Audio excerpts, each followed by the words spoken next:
मेरे बच्चों कैसे हैं? उम्मीद है हमें आप स्वस्थ होंगे, मस्त होंगे, ज़बरदस्त होंगे। आज फिर से मैं लेकर के एक वीडियो आपके बीच आ रहा हूं। ये यूरोप में राष्ट्रवाद के उदय चैप्टर का अति लघु उत्तरीय प्रश्न का पार्ट 2 होगा, है ना। जैसा कि आप जानते हैं कि कल शाम को हमने एक पार्ट 1, इसका पार्ट 1 हमने 6 सवाल का भेजा है आपके बीच। आप देखेंगे उसको, उसमें एक से एक सवाल का जिक्र मैंने किया है, उसका व्याख्या मैंने किया है। आइए हम लोग उससे आगे का सवाल को देखेंगे और क्वेश्चन नंबर 7 से हम लोग देखेंगे कि क्वेश्चन नंबर 7 क्या बोल रहा है। बोल रहा है राष्ट्रवाद क्या है ना। बोल रहा है राष्ट्रवाद क्या है ना। What is nationalism, what is nationalism. तो देखेंगे कि राष्ट्रवाद क्या है। हमने आपको बताया है कि राष्ट्रवाद को अगर संक्षिप्त में बोला जाए ना, तो राष्ट्रवाद का तात्पर्य होता है देश प्रेम से, देशभक्ति से होता है, अपने देश के प्रति अगाध प्रेम से होता है। तो आइए डिटेल्स हम लोग समझेंगे। बोल रहा राष्ट्रवाद किसी विशेष भौगोलिक, सांस्कृतिक और सामाजिक क्षेत्र में बसने वाले व्यक्तियों में एकता की भावना तथा देश के प्रति अगाध प्रेम की भावना राष्ट्रवाद कहलाता है ना। हमने अभी बोला कि देश के प्रति अगाध प्रेम की भावना को, देश के प्रति अगाध देशभक्ति की भावना को राष्ट्रवाद कहा जाता है। क्या? राष्ट्रवाद कहा जाता है ना। तो हमें उम्मीद है आपको राष्ट्रवाद समझ में आ गया होगा। राष्ट्रवाद का जो विचारधारा पूरी दुनिया ने जो पाया, वो कहाँ से पाया? पूरी दुनिया को राष्ट्रवाद से ओतप्रोत किसने किया था? तो पता होगा, फ्रांसीसी क्रांति, है ना। एक बहुत बेहतरीन क्रांति हुई थी, नाम है उसका फ्रांसीसी क्रांति। 14 जुलाई 1789 है ना। 14 जुलाई 1789 को एक क्रांति हुई थी जो फ्रांसीसी क्रांति के नाम से जाना जाता है। और फ्रांसीसी क्रांति ने ही दुनिया को राष्ट्रवाद से ओतप्रोत कराया, है ना। आप देखेंगे कि क्वेश्चन नंबर 8 क्या बोल रहा है। क्वेश्चन नंबर 8 क्या बोल रहा है? क्वेश्चन नंबर 8 बोल रहा है कि मेजिनी कौन था, है ना। ज्यूसेप्पे मेजिनी कौन था? तो ज्यूसेप्पे मेजिनी कौन था आपको पता होगा। ज्यूसेप्पे मेजिनी इटली का एक महान क्रांतिकारी था। ज्यूसेप्पे मेजिनी इटली का एक महान क्रांतिकारी था बच्चों, जिनका जन्म 1807 में, कहीं कहीं 1805 भी है, तो मैं मेंशन किया हूं 1805, दुविधा में नहीं पड़ेंगे। बोल रहा है 1805 में जेनोवा में हुआ था। कहाँ हुआ था? जेनोवा में हुआ था, है ना। इटली के एकीकरण में ज्यूसेप्पे मेज़िनी का महत्वपूर्ण योगदान था। इसलिए इटली एकीकरण का जनक, इटली एकीकरण का मसीहा किसे कहा जाता है? ज्यूसेप्पे मेज़िनी को कहा जाता है। किसे कहा जाता है? ज्यूसेप्पे मेज़िनी को कहा जाता है। ध्यान देंगे, ज्यूसेप्पे मेज़िनी के बारे में अगर मैं डिटेल्स चर्चा करूं तो ये सबसे पहले एक मेंबर बने थे कार्बोनारी नामक गुप्त संगठन के। इटली में एक गुप्त संगठन था जिसका नाम था कार्बोनारी, और कार्बोनारी नामक गुप्त संगठन का ये मेंबर बने थे।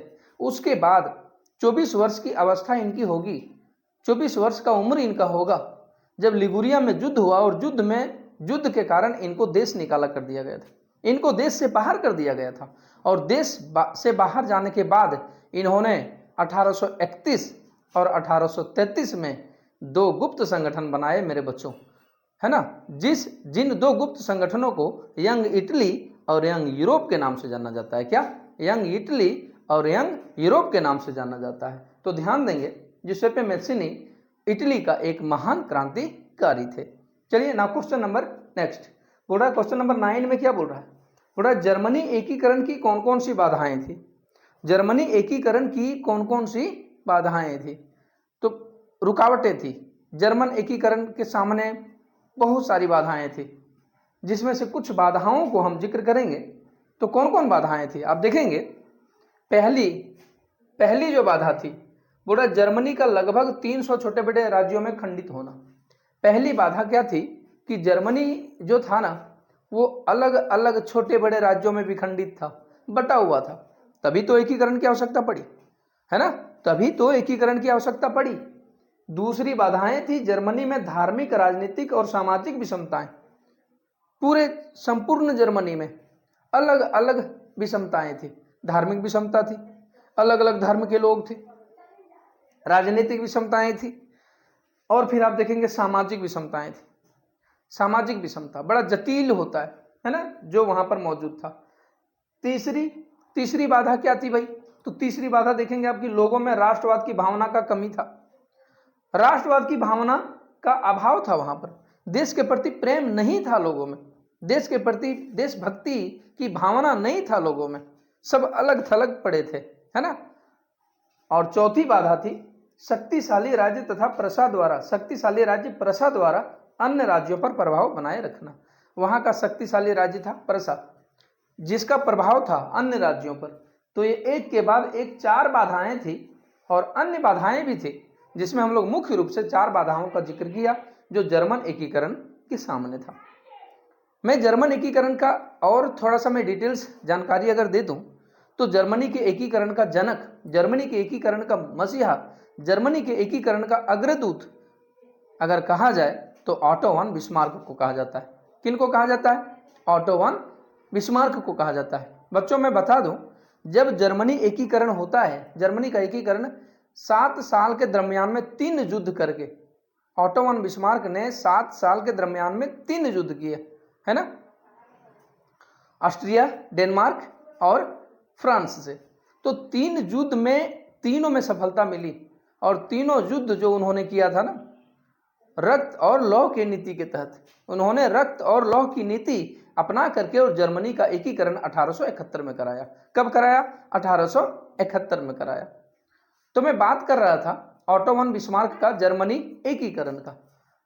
तो 7 सालों में 3 युद्ध किए, और जर्मनी का एकीकरण करने के बाद जो उन्होंने प्रधानमंत्री बनवाया, वो जो सम्राट बना वहां का जर्मनी का, वो कौन बना था? काइजर विलियम प्रथम बना था। तो टोटल बातें मेरा ध्यान में आप रखने की कोशिश करिए। टोटल बातें यहाँ लिखा नहीं है, लिखा जरूर नहीं, लेकिन मैं बता जरूर रहा हूं। आप ध्यान से सुनेंगे कि जर्मनी का एकीकरण होते ही वहां का सम्राट कौन बनता है? तो वहां का सम्राट बनता है काइजर विलियम प्रथम बनता है। ना question number next, question number 10। Question number 10 क्या बोल रहा है? बोल रहा मेटरनिख युग क्या था? मेटरनिख युग क्या है? ड्यूक मेटरनिख याद होगा आपको, ड्यूक मेटरनिख, है ना। कौन था ड्यूक मेटरनिख? तो ड्यूक मेटरनिख जो था ना, वो ऑस्ट्रिया का चांसलर था, है ना।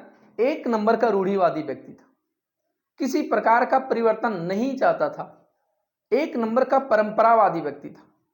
हम रूढ़िवादी मतलब परंपरावादी, हम रूढ़िवादी किसे कहते हैं? जो किसी प्रकार का परिवर्तन नहीं चाहता हो, जो परिवर्तन चाहता हो भी अगर तो धीरे धीरे चाहता हो, मतलब ना के बराबर। तो ड्यूक मेटरनिख ऐसे ही व्यक्ति में था, किसी प्रकार का बदलाव नहीं चाहता था, किसी प्रकार का परिवर्तन नहीं चाहता था। आप देखेंगे ये ऑस्ट्रिया का चांसलर था। वियना कांग्रेस 1815 में होता है, और वियना कांग्रेस 1815 के तहत यूरोप के 4 शक्तियों ने मिलकर के जिसमें वियना कांग्रेस किया, वियना सम्मेलन किया, और वियना सम्मेलन की अध्यक्षता कौन कर रहा था? तो ड्यूक मेटरनिख ही कर रहा था। कौन कर रहा था? Duke Metternich. कौन कौन 4 शक्तियां थी? तो आप देखेंगे रूस, ब्रिटेन, प्रसा और ऑस्ट्रिया। इन 4 शक्तियों ने मिलकर के नेपोलियन बोनापार्ट को पराजित कर देता है। इन 4 शक्तियों ने मिलकर के किसको हरा दिया? नेपोलियन बोनापार्ट को हरा दिया। वाटरलू का युद्ध हुआ 1815 में, वाटरलू का युद्ध होता है और नेपोलियन बोनापार्ट परास्त हो जाता है। नेपोलियन बोनापार्ट जो सम्राट का बेहतरीन, फ्रांस का बेहतरीन सम्राट था, जो 1804 में फ्रांस का सम्राट बनता है और 1815 में इसकी पराजय होती है, ठीक इसी समय। और उसके बाद देखेंगे कौन सा युग शुरू होता है? मेटरनिख युग। कौन सा शुरू होता है? मेटरनिख युग शुरू होता है। आप देखेंगे कि वियना कांग्रेस 1815 के द्वारा यूरोप में नेपोलियन युग का अंत हो जाता है और मेटरनिख युग की शुरुआत होती है। बोल रहा मेटरनिख युग कब से कब तक चला? तो 1815 से 1848 ईस्वी तक के युग को मेटरनिख युग कहा जाता है। यदि सवाल आपके बीच बन के आ जाए मेरे बच्चों कि मेटरनिख युग कब से कब तक था, तो 1815 से 1848 तक, 1815 से 1848 तक किसका युग था? ड्यूक मेटरनिख का युग था। Now question number 11। Question number 11 क्या बोल रहा है? बोल रहा है क्वेश्चन नंबर 11 बोल रहा है कि नारीवाद किसे कहते हैं, है ना। नारीवाद क्या होता है? नारीवाद किसे कहते हैं? बोल रहा नारीवाद स्त्री पुरुष की सामाजिक, आर्थिक और राजनीतिक समानता की सोच के आधार पर, क्या बोल रहा है? बोल रहा है स्त्री पुरुष की सामाजिक, आर्थिक, राजनीतिक समानता की सोच के आधार पर महिलाओं के अधिकारों और हितों के बोध होना, है ना, महिलाओं के अधिकारों और हितों का बोध होना क्या कहलाता है? नारीवाद कहलाता है। क्या कहलाता है? नारीवाद कहलाता है। ध्यान देने योग्य बात है, आप देखेंगे कि हम पूरी दुनिया में पहले नारियों के प्रति उतनी आदर लोगों का नहीं था, नारियों को उतना सम्मान नहीं दिया जाता था, नारियों को उतने बराबरी का दर्जा नहीं दिया जाता था। तो नारियों को भी पुरुषों के जैसा समझना ही नारीवाद कहलाया। एक शॉर्ट में अगर आप बोलिए तो नारी को पुरुषों जैसा सामर्थ्यवान समझना, पुरुषों के बराबर समझना ही नारीवाद कहलाता है ना। अब ना क्वेश्चन नंबर नेक्स्ट हम लोग देखेंगे और क्वेश्चन नंबर 12 होगा। क्वेश्चन नंबर 12 क्या बता रहा है कि रूढ़िवादी किसे कहते हैं? रूढ़िवादी किसे कहते हैं? तो रूढ़िवादी किसे कहते हैं? अभी हमने बताया कि परंपरावादी, परंपरावादी है ना, जो किसी प्रकार का बदलाव, किसी प्रकार का परिवर्तन नहीं चाहता हो, उसे हम रूढ़िवादी कहते हैं। लिखा है देखिए, ऐसा राजनीतिक दर्शन, है ना, ऐसा राजनीतिक दर्शन जो परंपरा स्थापित संस्थाओं, जो परंपरा स्थापित संस्थाओं और पुराने रिवाजों पर जोर देता है ना, जो परंपरा से जो स्थापित संस्था है, जो परंपरा से जो रिवाज चले आ रहे हैं, उसी पर जोर देना, उसी पर जोर देना और धीरे धीरे विकास को प्राथमिकता देते हैं, रूढ़िवादी कहलाते हैं, है ना, रूढ़िवादी कहलाते हैं। तो मैंने समझाया बहुत बेहतरीन तरीके से, आप देख सकते हैं कि रूढ़िवादी किसे कहते हैं। आपने देखा ना क्वेश्चन नंबर 13, और आज के इस वीडियो का आखिरी सवाल होगा मेरे बच्चों आपके बीच, है ना। मेरे वीडियो को देखने के लिए तमाम साथियों को, तमाम श्रोताओं को, तमाम स्टूडेंट्स को तहे दिल से शुक्रिया। मैं तमाम बच्चों का, तमाम पूरे भारतवर्ष के तमाम बच्चों का हार्दिक हार्दिक अभिनंदन करते हैं। मेरे चैनल को सब्सक्राइब करें, वीडियो को शेयर जरूर से ज़रूर करें और बेल आइकन दबाना ना भूलें मेरे बच्चों, नया नया नोटिफिकेशन आपको प्राप्त होता रहे। मैं क्वेश्चन नंबर 13 को लेकर के आता हूं और आज का ये आखिरी सवाल होगा, वियना सम्मेलन क्या था, है ना, वियना सम्मेलन क्या था। तो अभी मैंने जिक्र किया था वियना सम्मेलन के बारे में। इसे वियना कांग्रेस 1815 भी बोला जाता है। बुरा वियना सम्मेलन यूरोपीय देशों के राजदूतों का एक सम्मेलन था। बड़ा इजी तरीके से याद करने की कोशिश करिए, रटने की जरूरत नहीं है, आप समझिए। बुरा वियना सम्मेलन क्या था? तो वियना सम्मेलन यूरोपीय देशों के राजदूतों का एक सम्मेलन था, है ना, यूरोपीय देशों के राजदूतों का एक सम्मेलन था, जिसमें कौन कौन देश थे? तो आपने देखा रूस देखा, ब्रिटेन देखा, प्रसा देखा, ऑस्ट्रिया देखा। इन चारों देशों के राजदूतों का एक सम्मेलन था जो 18 सितंबर से 14 जून 1815 को वियना में आयोजित किया गया था, है ना। कहां पर आयोजित किया गया था? वियना में। कब? 1815 को। वियना क्या है? वियना ऑस्ट्रिया की राजधानी है ना, वियना ऑस्ट्रिया की राजधानी है। तो एक के बाद एक मैं आज बहुत बेहतरीन सवाल आपके बीच लेकर के आया। आई होप आप सभी मेरे इन सभी सवालों को बहुत बेहतरीन तरीके से समझे होंगे मेरे बच्चों। तो आइए पुनः मिलते हैं नेक्स्ट वीडियो के साथ। तब तक के लिए जय हिंद, वंदे मातरम।